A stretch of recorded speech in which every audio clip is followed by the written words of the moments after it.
जब आंधी चलती है तो ये नहीं देखती कि नुकसान किसका होता है, फिर तो लपेटे में अपने भी आते हैं और पराए भी। मौसम विज्ञान ने तो पहले से ही चेतावनी दे रखी है कि राजस्थान में मौसम बिगड़ सकता है। पर क्या आपको पता है, राजस्थान की राजनीति में भी एक बार फिर से मौसम बिगड़ने वाला है और इस बार कारण है राजस्थान में होने वाले उपचुनाव। लगता है या तो सचिन पायलट और उनकी टीम की किस्मत अभी जोर नहीं मार रही या फिर राजस्थान सरकार के सितारे बुलंद है।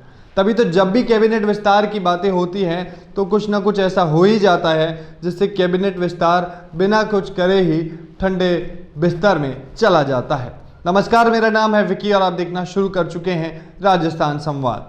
प्रदेश की 4 में से 3 सीटों पर उपचुनाव के लिए नामांकन की प्रक्रिया शुरू हो गई है। कांग्रेस इन सीटों पर चुनाव जीतने के लिए एड़ी चोटी का जोर लगा रही है।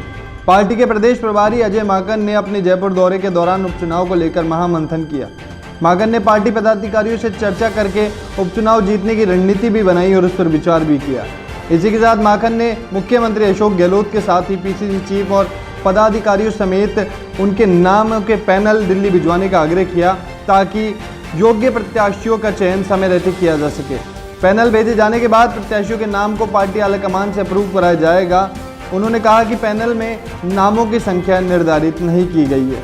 अभी चुनाव का स्वरूप क्या है ये तो शायद नहीं पता, पर पहले की अगर बात की जाए तो पहले चेहरे तय होते थे, फिर चुनाव की बाकी प्रक्रिया तय होती थी, क्योंकि बाराती जब ही अच्छे लगते हैं जब आगे दूल्हा हो। बिना दूल्हे की बारात में जाने वाले बारातियों को कोई नहीं पूछता। उपचुनाव की तारीखें नज़दीक आ रही है और कांग्रेस अभी तक सिर्फ खाना पूर्ति में लगी है। अभी तो पैनल दिल्ली भेजेंगे, फिर दिल्ली से जवाब आएगा। ये प्रक्रिया सिर्फ काम को लंबा और खींचने के लिए अपनाई जा रही है, क्योंकि गहलोत सरकार अभी सचिन पायलट और उनके गुट को नाराज नहीं करना चाहती।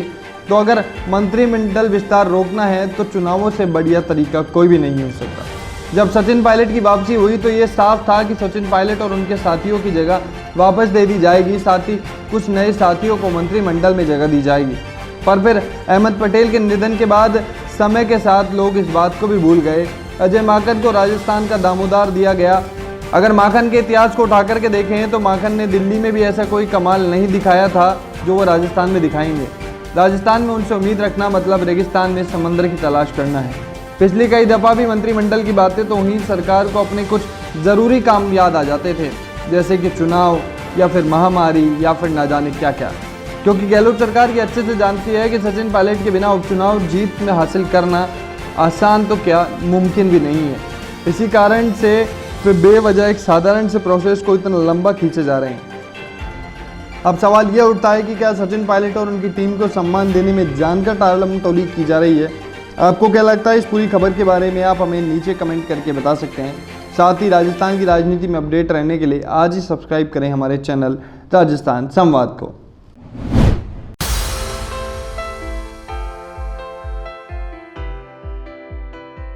The perfect place for you to start your Bitcoin mining empire.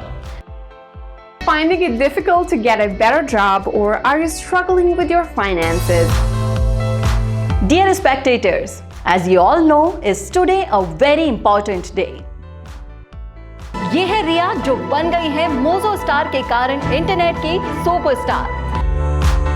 भयंकर सिंगल गर्ल्स और बॉयज के लिए मैं लेके आई हूँ ये स्कूल ऑफ डेटिंग का रियलिटी शो।